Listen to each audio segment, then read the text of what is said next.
A teen released 2 weeks after a robbery is now one of 2 teens charged in an Everett Park stabbing. And it's not just him.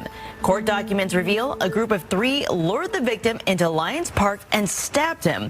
The Snohomish County Prosecuting Attorney's Office believes this violent crime was motivated by gang activity. Fox 13's Dave Detling is at Everett Police Headquarters with more on the investigation of this disturbing case. Tied to a tree and stabbed multiple times. That is just some of the pain this 14-year-old had to endure. We want to warn our viewers, details involved in this case are disturbing.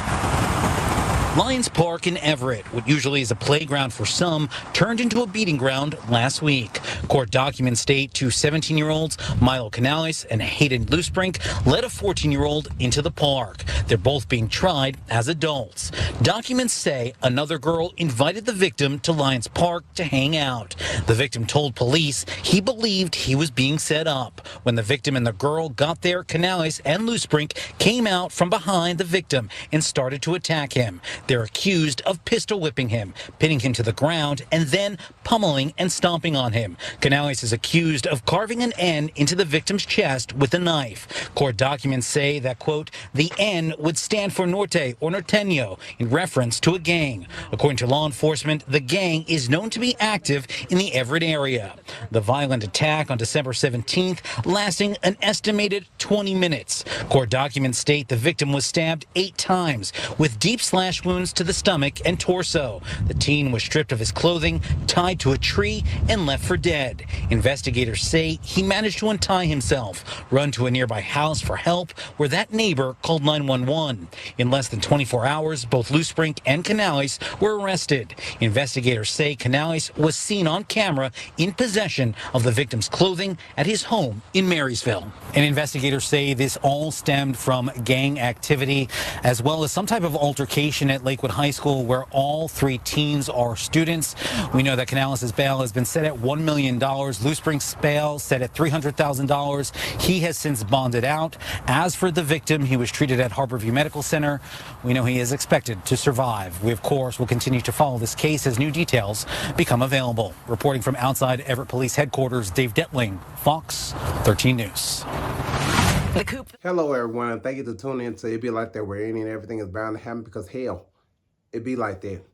Sad incident that happened to her. A 14-year-old had to be tortured for 20 minutes by 2 17-year-olds, which, if you ask me, was a punk move anyway, because who 17 picks on a 14-year-old? I don't even know too many 17-year-olds that's even playing with 14-year-olds, never alone trying to recruit them to your little gang. You understand what I'm saying? And the story said that the young man was supposed to meet up with some girl and they supposed to went to the park. Of course he was set up. Ain't no way 2 individuals that got a problem with him just know exactly where to find him. That's not a coincidence. Yeah, that was a setup. I hate to say it, you know what I'm saying? The female need to be charged as well because she lured that young man to that park for all this to happen to him, you know what I'm saying? For him to be tied up, and I mean, you gotta think it's wintertime, so you know it's cold, to a tree. I mean, you know, to be ridiculed, the girl laughing, the boys laughing, they stabbing him up. You understand what I'm saying? I know how a paper cut feel when you don't tend to it. That boy took a couple of stabs to the stomach, to the abdomen, to the chest, and was just exposed with his arms tied behind the tree. It was a good thing that he was able to get loose, get to a neighbor house, the closest house he can get to, and ask for help, and they was able to help him. I couldn't imagine nothing like this for no 14-year-old.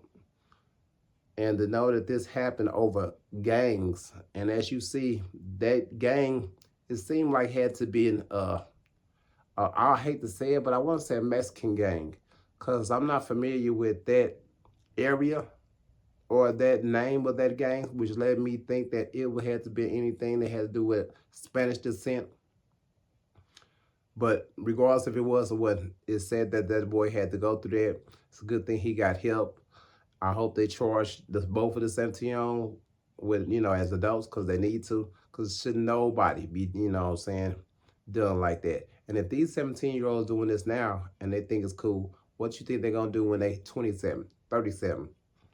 Stuff need to stop, you guys. But anyway, like I said, anything is bound to happen because hell, it be like that. Till the next one, you guys.